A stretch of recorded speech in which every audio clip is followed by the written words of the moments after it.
An era where renting is more often a better deal than buying a home. Marketplace Morning Report is supported by Schwab. Schwab knows that investors want control of their financial future. That's why when it comes to wealth management, Schwab is dedicated to giving investors more choices. More at schwab.com. I'm David Brancaccio. First, a clash is shaping up over whether California can set strict vehicle emissions and efficiency standards. The federal EPA is part of this, and now the U.S. Supreme Court justices have agreed to consider whether the oil industry can directly challenge vehicle emissions rules, even though they're not automakers. Marketplace's Nova Safo is here with more. Nova? Well, David, we're very likely heading for a clash because California wants to set even tougher vehicle emission standards than what Donald Trump objected to during his first term in office.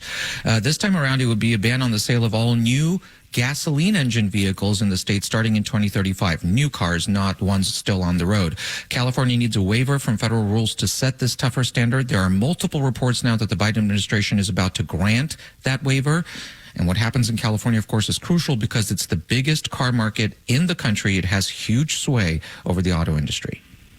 But the president-elect has said he would reverse this if the Biden people send it through, right? Well, he has certainly suggested as much in a social media post, and he's emphasized boosting oil and gas production when he was running for office and getting rid of electric vehicle incentives. Now, during Trump's first term, he did revoke California's waiver. The state mounted a legal challenge left unresolved because the Biden administration reversed Trump's decisions. Now we could be headed, David, for a repeat of that legal fight. And now the U.S. Supreme Court is saying it will have a voice in this? Right. Justices say they will hear oral arguments over whether the oil and gas industry can challenge California's current EPA waiver. California gets these on a regular basis. The Supreme Court hearing could be over a technical question regarding standing, and depending on how it rules, it could expand who can challenge regulatory decisions, which could limit federal agency powers, David. All right, Marketplace's Nova Safo, thank you.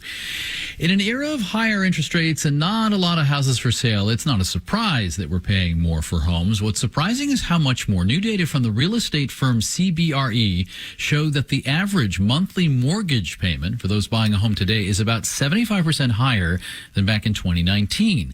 Nationally, new monthly mortgage payments are now about 35% more than renting. And in cities like Los Angeles, Austin, Salt Lake, and Seattle, it's about as much as 160% more expensive to own versus rent. Marketplace's Samantha Fields has more. Owning a home has long been a central part of the American dream. For many Americans, especially middle and lower income Americans, that's kind of the primary way that a lot of folks build wealth. But Chris Salviati at Apartment List says these days, for those who don't own yet, that math has kind of changed a little bit. All of the components of homeownership have gotten more expensive. Jenny Schutz at Arnold Ventures says that includes home prices and interest rates, which are the main things people tend to think of. The other two pieces that we don't think about as often are property taxes and insurance. And those have both risen too. Insurance has historically been a small fraction of most people's monthly payment. But in the last several years, as natural disasters become more costly and more frequent, we're also seeing rates go up. Given all that, Andres Shahidinejad at Northeastern University says if you're weighing renting versus buying today and just thinking about the math, I think everyone should be leaning a little bit more than they were before in the direction of renting. But he says for most people, buying a home is usually not just about numbers. There's also an emotional component to it. And that carries a lot of weight too. I'm Samantha Fields for Marketplace. Markets Dow and S&P futures are each up 0.1%. NASDAQ futures are up 0.2%. The 10-year interest rate is easing down slightly at the moment, 4.37%. Economists are forecasting higher interest rates next year amid concerns inflation will jump under expected Trump administration policies that include higher tariffs. This is from a fresh survey of economists by the Financial Times and the University of Chicago Booth Business School. The ever-resilient U.S. labor market is also part of this. When asked how much consumer inflation would increase after 12 months of 60% tariffs, a third of economists said as much as 1%, and 20% of them said as much as 2% higher inflation.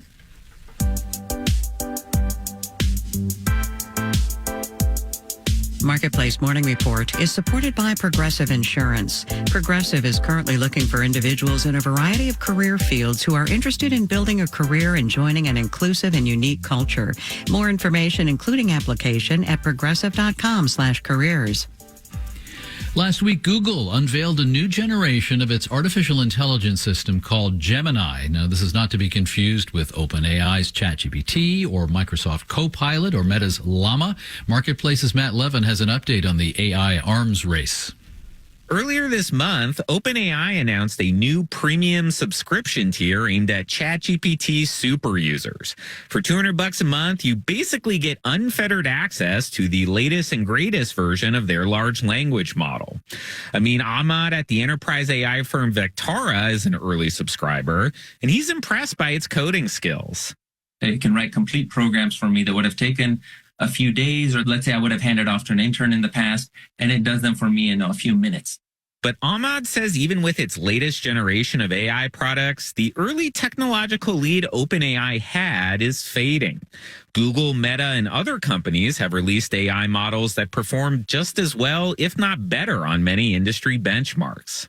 So the problem, I think, for OpenAI is that, the competition has gotten really, really good. There's many companies and the models are just getting better by the day, and they're closing the gap. OpenAI's biggest investor, Microsoft, is the early leader when it comes to selling AI programs to other businesses. Dan Ives at the investment firm Wedbush says by integrating AI into products like Word and Excel, Microsoft has leveraged its ubiquity in the American workplace.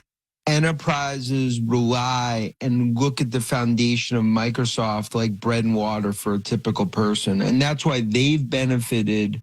The wild card in the AI arms race so far has been Meta and its open source AI system Llama. Angelo Zeno is a tech analyst with CFRA.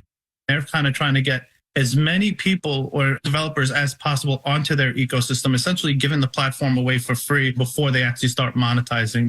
Of course, the biggest monetizer in AI so far is NVIDIA. But remember, they don't actually make the robots, just the chips that power them. I'm Matt Levin for Marketplace. And you're listening to the Marketplace Morning Report. From APM, American Public Media.